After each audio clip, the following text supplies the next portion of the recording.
Now it's time for more of Southern California's sports fishing voice. Let's talk Hookup. Get ready for more of the best fishing information and the hottest tips on improving your angling skills. Let's Talk Hookup is sponsored in part by Ford, the official truck of Let's Talk Hookup. Shimano Rods and Reels. Fish with the best. Shimano. And now, Southern California's sports fishing voice, the hosts of Let's Talk Hookup, Pete Gray, Rock Cod Rick Mexa, and Corey Sandin. Welcome back to Let's Talk Hookup. Having a great time here this morning, talking fishing, having so much fun. Captain Brian Kiyohara of the American Angler this morning. We're just having a great time and talking about all the great sport fishing that has been had and going to have, and what a great show. What a fun one this has been, huh, Corey? Incredible, Rick. The stories, I mean, just from the tackle innovations and just the people that were a part of Brian's history, you know, making his history today for the last 40 years and having a good time doing it. And if you want to join us, 213-432-1090. You got something to add or just something to comment on, you can do it that way. 213-432-1090. Or you can text us via the app, only done through the app, and make sure you leave your name and telephone number because we're giving away a full-day trip on the San Diego out of C4 Sport Fishing, and we're going to have Brian flip a coin at the end of the show. How about that? When's the last time you've made a cameo appearance driving the San Diego? It's been a little while with Brala taking the reins and being such a great island fisherman. It's been a while, but it's always fun to see the cameo appearance of Brian doing a full day trip on the San Diego. Believe it or not, 2 weeks ago. Oh, really? Okay, there you go. I walked down the dock, and Booger's walking down the dock, and he goes right into the wheelhouse, doesn't say hello, and starts throwing up in the trash can. Oh. And I'm just going like, dude, what are you doing? What are you doing? Yeah. And he goes, I just said, where do you want to start? He goes, in the middle. And I go, okay, I'll get you up 2 miles from the middle. So drive to the bait receiver and then leave the harbor. And the deckhands are going, God, you know how to drive the boat? And I go, a little bit. And so I wake up Booger for 2 miles from the middle. And he makes he does the tour, no sign, makes a couple whitefish anchor jobs. And from his bunk goes, be at the dock by 6. Oh, my God. And then they're like, wait, what? And then so I went from an enjoyable time, you know, with my jig rod, you know, hoping to catch one on the plug, to like, now I'm driving. Yeah, it's on. Oh. And so, well, that's a good thing about you, Brian, and being on the boat, right? I mean, I guess it's like inherited captain right there. Yes, I think we caught one. Yeah. You know, we ended up seeing some schools there at South Island and boiling all over the place. And boy, how that fishery's changed, huh? Oh, yeah. I mean, the anchor jobs and having the yellows climb up the line and having Ray slide in and cut you off. Oh, yeah. You know? being third row at Pukey Point, and just in the fall, like this morning when it was kind of raining, and just like you can't even see the boats, you know, that are front row. You could just hear them. Oh, you know, you could hear the deckhands. Here they come, guys. You can hear the fish climbing. Yeah, and then you could see them, you know, coming up the line up current through all the boats, because the next boat's you know. It was good times back then. So as part of that change, I could ask, how were the sea lions that day? The fur bearer. Well, times were different back then. Right, I know. Yeah. We'll leave that untold. But with that being said, yeah, it's time for the catch report. Right, it's brought to us by Norsk Lithium batteries, and are designed specifically for marine use. Norsk Lithium features prismatic cells for an extreme durability, solid connections, longevity, and reliability. The Norsk Guardian Advanced Battery Management System allows you to monitor the health and charging status by using their app on your phone. And Norsk also makes a complete put him to the wood and flew over there, and it was him. That's what his comment was. The hand line's too short. Yeah, the hand line's too short. And sure enough, we pull up, and Cy and Sean are up the side with their hand line, just going full speed. Wow. And you can, what a difference. Yeah, you could see the dot on the horizon, and he could tell what color shirt he was wearing. Yeah, it was one of those. But just times out by just kelping and bird and all that. It's like it's really. That's the biggest advancement that I've seen. And I'm sure, like anything else, you hone what you're looking for in a set of 7x50s. And you think about how much harder now you had to work for it then, but you take that skill set in a crew member, and then you put them in a set of pipes that don't move, and there's nothing they don't see. You don't miss anything. Yeah, if Rollo had a pair of gyros now, he could be telling you what's going on 10 miles away. He was unbelievable in those 750s, but amazing. Yeah.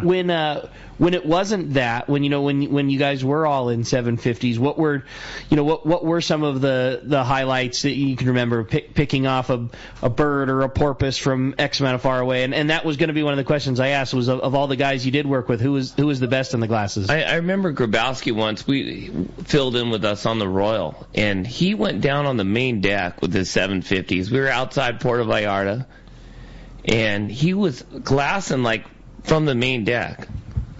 And we were all like, why is he down there? What are you doing?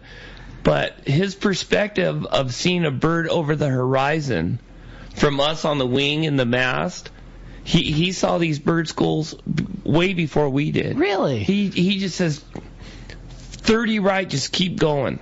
And because, from a low perspective, they're higher in the air. You know what I mean? Easier to see. Yeah, he could see him above the horizon, whereas we're up on the wing and up in the mast, looking down. And so we're seeing ocean. Yeah.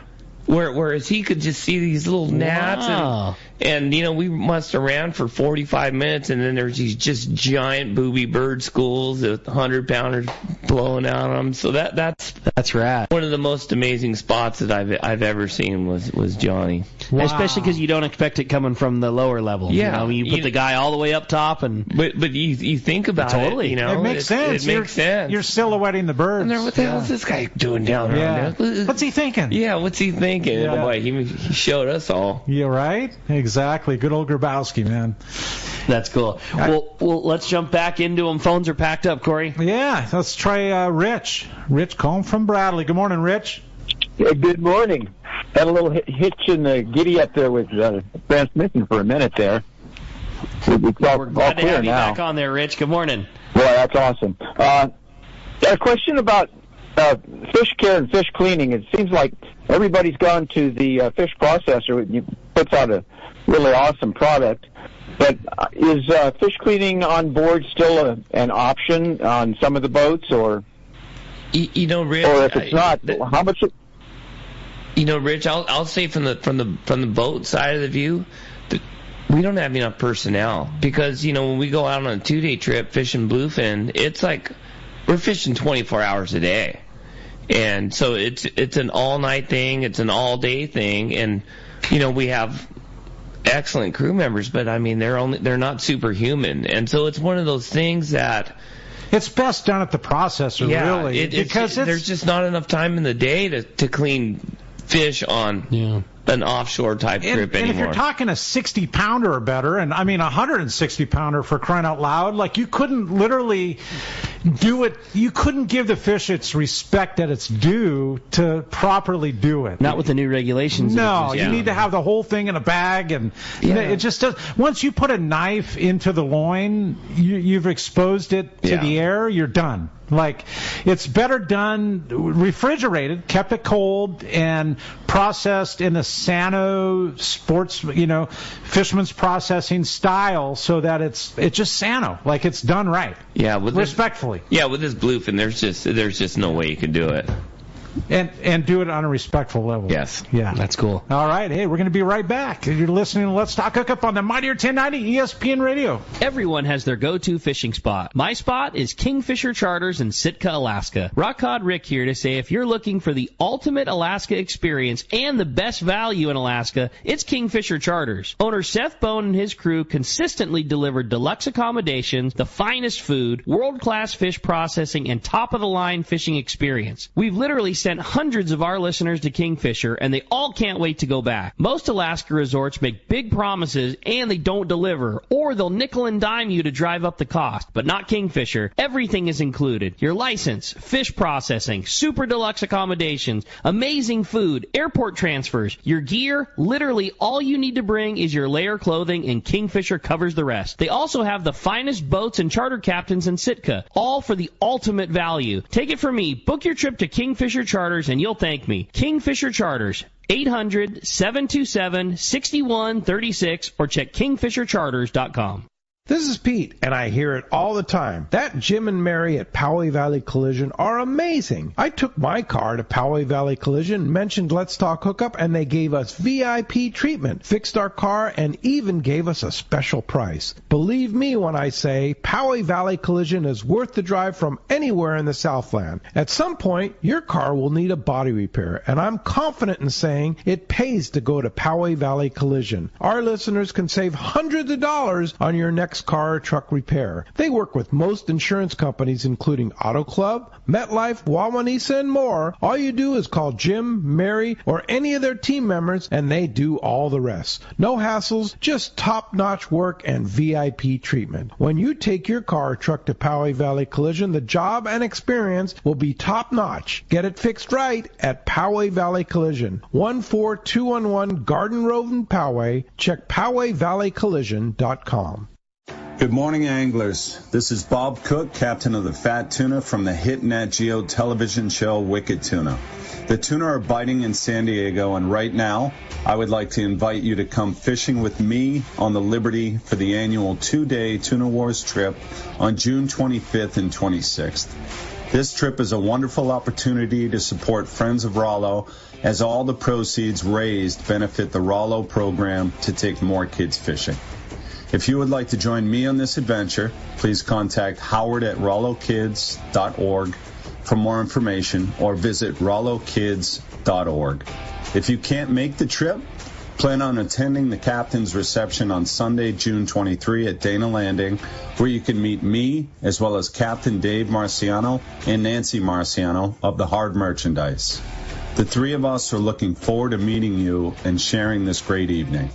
See you all soon. When it comes to fishing rods for saltwater, there's just one name you need to know: CalStar. Take, for example, the Graphiter series. It's a true graphite and fiberglass composite rod, the finest it's ever been built. And for anglers seeking traditional performance, durability, and quality at an affordable price, the CalStar West Coast series of rods and blanks are the ones for you. Their master craftsmen bring decades of rod building experience to every rod they make. So if you want your fishing rods to be truly state-of-the-art, I always recommend CalStar at fine tackle stores everywhere. Welcome back to Let's Talk Hookup. Man, the stories are so thick today. I mean, the off-air stuff and the stuff that's on air is crazy. It's so much fun. And if you want to join us, 213-432-1090, or you can text us via the app. The amount of stories that Brian has is a lot of years and a lot of fun, man. I mean, decades worth of stuff that is just incredible, Brian. I spent too much time on the ocean. But it's all in a good sense, right? It's just the right amount. Yeah. Yeah. For some, it's not enough. Yeah. Hey, I wanted to start this off with a really fun text, and it reminded me a lot about Brian and the way that you handle things. And this was from Howard in Santa Maria. It says, my first 16-day trip ever, I was struggling fishing for big tuna. Brian took time out of his day and spoke with me about the positive mentality that's needed while fishing. That talk helped me during that trip and many ever since. And I was hoping Brian could talk a little bit about his thoughts on this topic. It changed the way that I fish. That's from Howard in Santa Maria. Mr. Coolidge. It's like confidence in anything. It's like the more confident you are, the better you are at doing it. It's like shooting free throws. You got the little 6'1" white dude, John Stockton. He goes up to the free throw line. He knows he's going to make it already, and so he nails it every time. And then you get Shaq coming up there, and he knows that he's not going to make it, and he can't even hit the backboard. So it's the same thing. It's all sports are the same. Sport fishing being a sport, it's you got to have a certain confidence level in what you're doing. This is very well put. Yeah, no doubt. Yeah, that's awesome for sure. Another one of the stories that we didn't get a chance to tell, but you were talking about earlier was when we were talking about advent of gear in your days on the Royal Polaris, was the very beginning of fishing the kite. In our like more modern long range style, and how that came about, and how it was a thing that was almost laughable for you guys, and now it's used every day, every trip, everything. Can you share that one with us? Crystal methamphetamine was a big part of the 80s, and so we had this customer that had an issue. Had his issue. Yeah. And so he was in the tackle business, and he would come out, every year with some kind of contraption. And this one year, he came out with this sailfish thing from Florida, and it's the kite. And so we're there, yeah, we're kind of putting them off for the 3-day travel down. It was Tim's first 16-day trip. It was in May. Like I remember Cal Sheets, there were some big hitters on the boat. And we got to Clarion, and we had good fishing. Got there at 4 o'clock, made our salamis, had good fishing, had some cows on the deck, this and that. And now it's daylight. So back then, we didn't have sardines to fish tuna all day or chunks. It was before chunks, too. So we would prepare to just drive around Clarion 5 times and burn up the daytime until the afternoon where we fish tuna. The long and short of it is this guy goes, God, we really need to try this out. And it's like really? Come on. I remember Raul cut his 7X off his long rod, and we put it on, he tied the kite to his 40-pound and Newell 338 and his 9-footer. And he gets it up in the air, and then we read the directions, and we put the clip on. And then we attach the salami, it's a 2-pound mackerel. And we're there, all right, who wants to try it? And everyone has their head down like, oh, I don't want to be a part of this. Because, again, this is from the guy that you're like, oh, yeah, here we go. Like, and this was nothing new of him wanting to try all kinds of funky stuff. What is this circus, Yeah. And that thing got 20 feet off this transom, and just whoosh, this big old cow blows out on it, and everyone's raising their hand. I want to go next. Yeah, I'll take the next turn. And I think Timmy's first trip, we had 7 over 3 and 32 over 2 or something. No way. And due to the kite. I would say at least half of them were from that one yellow kite that started out. Wow. And now look at it. Now you got these kids that are kite experts, and they invented everything, and it's just laugh at it. Yeah, and they were even born. Laugh at it. Because I remember when that kite went in the water. Oh my God, we launched our skiffs off the boat, and Rollo's out there, and everyone's giving them different directions. Of course, we never found it, and it was just devastation. It was devastating. We tried making kites out of trash bags and stuff, but it's just not the same. Yeah, not the same. And then a couple years after that, we started chunking and stuff. So it kind of just it changed it from being wahoo trips with the occasional tuna to becoming concentrating on big tuna with wahoo just as entertainment on the side.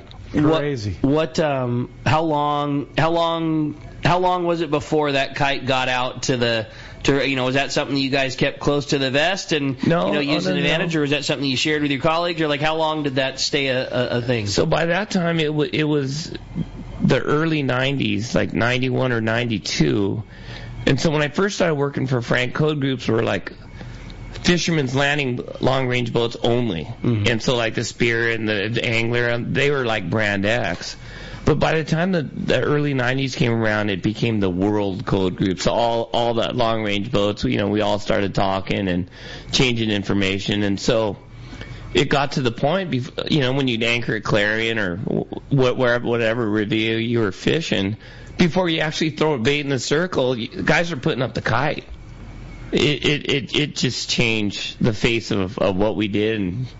Great, and changed the way skiffs fish today. Yeah, 50 miles from Point Loma. But the crazy thing is George Farnsworth, and all these innovators, Zane Grey and all these guys, they were fishing flying fish in the Catalina Channel on kites 100 years ago. I know, it's so crazy, and we've talked about it. The bluefin era today rivals probably the Zane Grey era, right?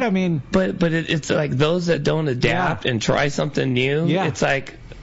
It's like we'd be stuck. Yeah. We chunk. I remember the New York guys would come out. We chunk at home, and I'd be with my sunglasses out here we use live bait. Yeah, right. Thinking that, 20 years old, all Joe Cool, working on my tan. But needless to say, it's it's a real deal. It's that whole chunking thing. I remember we stopped at the outside bank at the Rocks on the way down on a trip, and fishing was better for tuna there than it was at the Revillas at that time. So we had a deck load, and I remember we were flaying a bunch for the galley.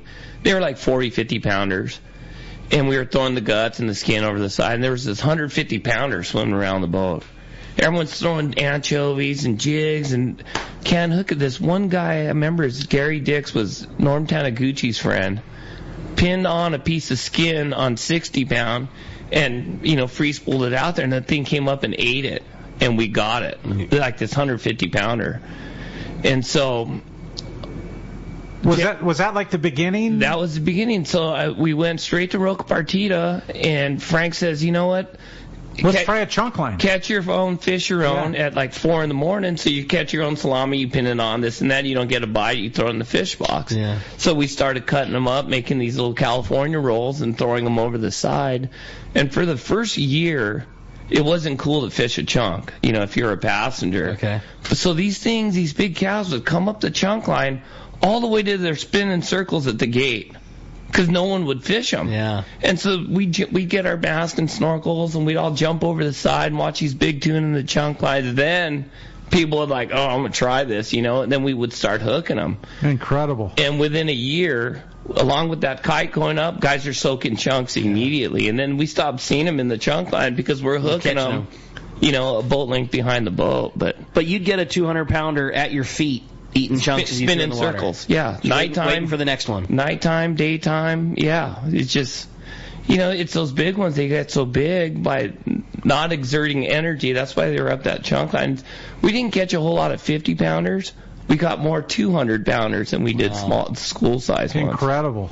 And again, you're hooking a fish on heavy tackle. Like you're not having to fish a light line to fly line a bait. You got them on the right gear. Yeah. With both scenarios, the kite and the chunk. Yeah, and then sardines came around too, around that whole early 90s, and then long range fishing. It's the rest is history. It's cool. Amazing stories. Yeah, man. love it. Love it. The history. Well, we need. I would monopolize all the time having such a good time. Let's jump back into the phones. Lots of great stuff coming still. Let's do it. How about Hills? Hills calling from Ventura. Good morning, Hills. Hey, good morning, you guys. I got to ride the Angler first of the month here in May for the first time, and I had heard from my buddy that went last year how great it was, and he said it's just a whole another level, and it was just amazing. I got to say that your crew was ridiculously great, and maybe Brian's like sports psychologist thing is those guys soaked that up. But so I was going to go on another of the biggest boats at Point Loma 2 weeks later, and I was asking Brian's crew, hey, who's the coolest deckhand, so I could try to meet him on this other boat. And they go, well, you know what they say is if that boat had our crew, that'd be the best boat in the fleet. And it ended up to be true. So anyways, if anybody's thinking about going on the Angler, go on the Angler. It's the best experience I've ever had, and I've been on many boats there in all the different landings. So thank you very, very much. I appreciate that, Hill. I can't say enough about the crew that we have working for us. They bought into the program, and they're fantastic. They're great. And it's incredible, Ray. Ray's been on here, and you guys have told the story about how he got on the boat, and he's really a mini Brian. I mean, he stands on his own, but his personality and his approach is awesome. It's the whole intimidation factor. I remember as a kid going on the half-day boat, how intimidating it is, and you see the regular come on that knows all the crew members and stuff, and it's super intimidating. And I remember going barracuda fishing on the city of Seal Beach, and I went back the next week, and the deckhand said, "Hey Brian, how's it going?" And that was it. Yeah. Changed your world. Changed my world. It didn't matter if we caught a fish, didn't catch a fish. I was part of the team, part of the adventure, the camaraderie. Yeah, and that's what sport fishing's about. Yeah. If you like to kill things, get a commercial license and give it a try. Yeah. And you guys do that. You guys, I mean, we have to say it right off the bat. Like, you do that with the best person maybe in our industry, and that's with the first phone call to Lori. Like, Lori starts the procedure off, the coolest person that is in this business, and you guys create such a family with the American Angler, the way you take care of everybody, and between you and Ray and she and your crew, and the thing is, it's not like you can't fake that. Like, you can be polite to people because that's what you're supposed to be, or you can be what you guys are. And like, it's not faked. I mean, the reason that the American Angler has such a family type feel with all the passengers is because it's what it is. It is exactly. Here's the crazy thing, Rick. We've been on for an hour and 45 minutes, and Brian is so humble. It's taken him this long for us to talk about his boat. His boat. Seriously. But with that being said, we have 2 spots on an upcoming 8-day and 2 spots on an upcoming 3-day that just opened up. With all honesty right Yeah. there. Yeah. When is that? June 2nd. We leave for 8 days. Yeah. I'm looking forward to driving. Yeah, I'm hoping it's old So you're school. running the 8-day? I'm hoping it's old school yellowfin tuna, yellowtail on the anchor, 1 anchor job at the rocks. And then right after that, immediately following, I believe it's the 10th, there's 2 spots open on a 3-day. Cool. 3-day is such a great trip this year too, with the bluefin around, chance of coastal yellowtail. You got some cool options for a short amount of time. That's good stuff. I dig it. Well, I had a fun text come through, and it reminded me of that. It says, the American Angler is such a great boat. I especially love Lori and Chef Javier. With the craze of what's happening now, with the increasing popularity of speed jigging and anything like that in respects to deckhands operations, I was wondering if Brian could continue with the old school and talk some about his favorite old school yo-yo jig yellowtail bites. Oh, how about that? You know, how about how I've seen the whole bluefin thing evolve. You know, in the early 90s, we had a good run of... We had a couple years of the hit. Of good bluefin fishing, up to 250-pounders and this and that. And the big real tackle innovation of the time was a TLD 30 and a TLD 20. A little bit before Spectra. It was still mono. Yeah. We would fill these TLD 30s with straight 60-pound. And that would be your flatline daytime rig for 60, 80-pound fish. And so it was hard to get the line on tight, so they would always be fluffy. And so, you know, we're always speed casting everyone's baits out that can't, you know, pin a bait or cast as well. So we would get these rods and reels, and they would always have fluffies invariably in it. So it's going to be an immediate backlash. So we had 10-ounce sinkers in all the hand wells. So, you know, you put it on a 2-aught hook, you throw it over the side, sink straight down, and the sinker was literally just meant to pull the line down so you could repack it tight. Yeah, so you could wind it on tight, take the sinker off, fly on a bait. We started hooking fish on these sinkers. Wow. Or they'd come back, oh, what was that? You're winding it up, and they're coming up with scratch marks in it. So then we got the rig at the time was a yellowtail special with 50-pound and like a Sabre 670. Narrow 4.0 with 4-to-1 gears. And so we would tie on our yo-yo jigs and go up to the bow and throw them downwind and get bit on the sink. And, you know, a lot of times they would swallow it, and so you'd get the treble hooks in their gills. And so, you know, deckhand with no shirt on, you wind them in real quick. You think you're all like macho and stuff. But really it's because they're bleeding, you know, that type deal. And that's kind of how that whole jigging thing started. You know, granted, we didn't do it at night. I think we would have knocked them. We would have clobbered them back then. But that's kind of how that whole bluefin yo-yo thing's, in my eyes, during my time, that's how it started. And I remember it was chrome. Like, chrome was the big, like Taddy had I forget the numbers, but they had smaller, it was a BF.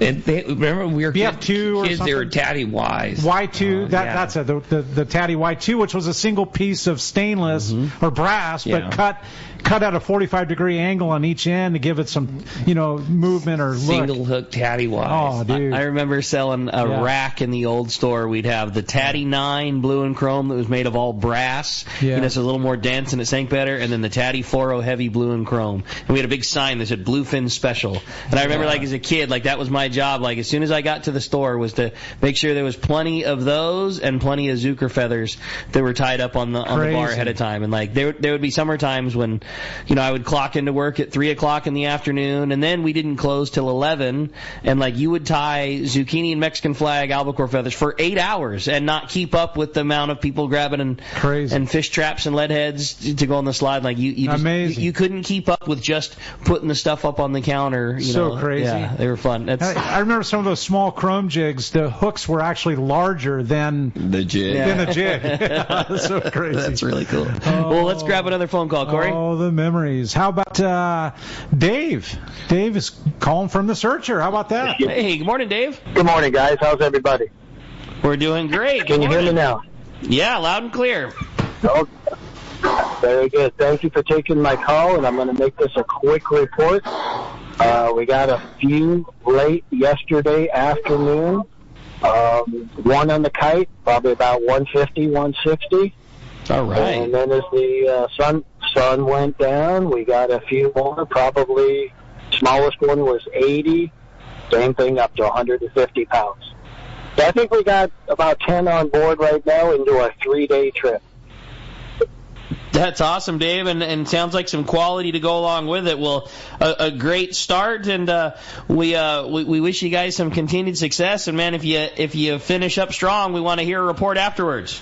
Sounds good. We'll touch base tomorrow. Thanks, guys. All right, Dave. Appreciate that. And when he very calls much. back, it'll be Dave from Lemon Grove. That's our man right there. That's cool. Yeah, good times. A lot of fun. Why don't we grab another, Corey? How about Alex? Alex calling from San Carlos. Good morning, Alex. Hey, good morning, guys. I'll just share a quick story. So back in, I think it was like 1998, my cousin and I, we went on the, I think it was a Cherokee Geisha, and we went on our albacore trip. And my mom, she was just used to me like grabbing the rock cod, you know, when you go down to Baja. So she's like, make sure you bring them home. I'm like, okay. So my cousin and I, we both limited it out, and my mom shows up with this like little rolling beer cooler. And she's like, what am I supposed to do with all that fish? You know, it was like the funniest thing in the world. That's cool. Yeah, but I still have like my old Hazookers that I use on that trip. I mean, this is, oh man, it's like over 20 years ago, maybe going on 25 years. So I was just trying to see if you guys have any cool albacore stories. Oh my God! Well, I'll tell you one thing about Zookers that I definitely missed from my beginning years is certainly on Brian and Sam's boat, but the same on every single boat in the fleet was seeing a milk crate that was tuna corded to both corners on each side of the boat. Every boat, no matter what, like every boat had a milk crate and a boat line. Boat line fish. Yeah, heck yeah. Albacore. I mean. I think that's the root of all sport fishing. It's one of my favorite kinds of fishing. I know my partner Sam, he's just bonkers over that whole albacore fishing. It's just something that people go crazy about. When it happens, the adrenaline rush of look up, and but the people it brings, the people it brings, they come from out of the woodwork, and literally every cycle it comes around, you bring new people back into it that bring gear from 20 years ago. It's crazy, and because they're delicious. Yeah. When we bought the Pacific Queen, I'll never forget May 12th. The producer, Ray Sobiak, we finished up on Yellowtail early outside Pescadero Point, and I went to just take a look offshore, and so he was at the finger bank, and he goes, man, I see jumpers. I'm not going to even say what I think they are. And we're all like sitting on the edge of our seats, you know, and then he goes, man, we just got a jig strike. And there hadn't been fish previous in 10 to this. years. Yeah, 10 years. And then the next thing was, it's an 18-pound albacore. Wow. And then we all had chills, and we were all the fleet cheering. The fleet had chills. Yeah. And then back then, you know, you had to give your credit card at Fisherman's Landing, and then you were on the reservation book, that big sheet. Remember that? So we had like 49 reservations for the next month to fish the islands and stuff like that. So we went anchovy fishing with 49 people, scratch fishing albacore for the next month with 49 people. And that's the way it happens. They just show up. Like even with today's technology and imaging and sea surface temps and chlorophyll, all this stuff. Could you read it? I mean, well, back then, you know, there was more of a local jig fleet that spread out all over the place, you know, and the Mexican-American borderline was a little bit more lenient, so guys would kind of like be in Mexican waters looking offshore. But now there's none of that. Our only comms with the deep sea are the local longliners, right. And whether or not they have a jig out during daytime and stuff like that. So it's like, who knows? They could be thick, like they could be like rust right now at 250 miles. Yeah, right. But no one's there to check it out. I love the way you said that. I mean, how he stumbled across those fish was just because. And had he not done that, who's to say? You know, who's to say whether it does or it doesn't? Yeah, hey, such great stories, and man, I wish we had more time, but we're going to be right back. We're going to find out who's won this full-day trip on to San Diego when we return on the Let's Talk Hookup app, the mightier 1090 ESPN Radio. The name that stands out among anglers is Fisherman's Landing, your top choice in local and long-range fishing. Hi, this is Doug Kern. Our hard-working crew will make sure your fishing experience is one to remember. We offer the finest open party trips from 1 to 3 days, the best charter boats available, and of course, our world-renowned long-range fleet is second to none. Fisherman's Landing is a full-service operation offering great half-day trips on the Dolphin and full-day open party trips on the spacious and comfortable Liberty. Since we introduced the full-day trips at Fisherman's Landing, the 85-foot Liberty has become a favorite among full-day operations with bunks for your comfort, huge bait capacity, and RSW fish holds to keep your catch fresh. Plus, Liberty has a big modern galley and 2 interior heads with showers. All our open party trips from half-day, full, or 1 to 3 day trips can easily be booked online at fishermanslanding.com or give us a call at 619-221-8500. I'll see you at Fisherman's Landing in San Diego. This is Captain Tim Ekstrom from the long-range vessel Royal Star. With my partners Randy Toussaint and Brian Sims, we have set the bar for the long-range fishing experience. Spring 8-day, summer 5-day, or fly-down, fly-back 11-day winter trip, we deliver the highest quality long-range voyage you will find. From our premium RSW fish storage to our top-of-the-line chefs and crew, Royal Star distinguishes itself from all others. Want to grab a spot on the Royal Star? Check us out at RoyalStarSportFishing.com or call Tracy at 619-224-4764. When it comes to fishing rods for saltwater, there's just one name you need to know, CalStar. Take, for example, the Graphiter series. It's a true graphite and fiberglass composite rod, the finest it's ever been built. And for anglers seeking traditional performance, durability, and quality at an affordable price, the CalStar West Coast series of rods and blanks are the ones for you. Their master craftsmen bring decades of rod building experience to every rod they make. So if you want your fishing rods to be truly state-of-the-art, I always recommend CalStar at fine tackle stores everywhere. Hey, San Diego, Cellathon means big savings, great selection, and only 5 days to save. Visit your San Diego County Ford dealers now through Memorial Day and get great offers on the most popular Ford trucks and SUVs. It's the Ford Memorial Day Cellathon, and that means now is the best time to get behind the wheel of your brand new Ford and drive it home today. But hurry, these offers absolutely end May 28th. Visit your San Diego County Ford dealers today. They'll be glad to hook you up. All right, welcome back to Let's Talk Hookup. Brian's going to have the honors of flipping the coin. All right. Texter, and the texter today is Howard in Santa Maria. Hey, congratulations, Howard. You're going to have a great time fishing with Captain Ryan Bosch. Who knows? Maybe Brian will be pushing the sticks around with you and Brala. No. Right? No. Get you on that hot whitefish spot. I know it, right? Brian, what can I say, man? What an awesome show. This was so much fun, talking story and having a great time. And you've fished such an awesome career, and you've brought so much fun to everybody here, myself, and everybody that's had a chance to fish with you and your team and the American Angler. And I loved it. And, man, thanks so much for sharing this with us. Thank you guys for the opportunity. So much fun. You did mention those 2 trips, though, and, the Angler, it's not an easy boat to get on because you guys do such a good job, and a couple of rare opportunities. One more time, if somebody wants to come fishing with you and Ray, upcoming trips, how do we do it? Just get online and talk to Lori, and also 223-5414. Awesome. 619. Great job. We sure appreciate that. Appreciate you and Lori. We appreciate you guys. Tomorrow, another great show. Captain Jamie from Seasoned Sports Fishing will be joining us. You stay tuned. More Let's Talk Hookup on the Mightier 1090.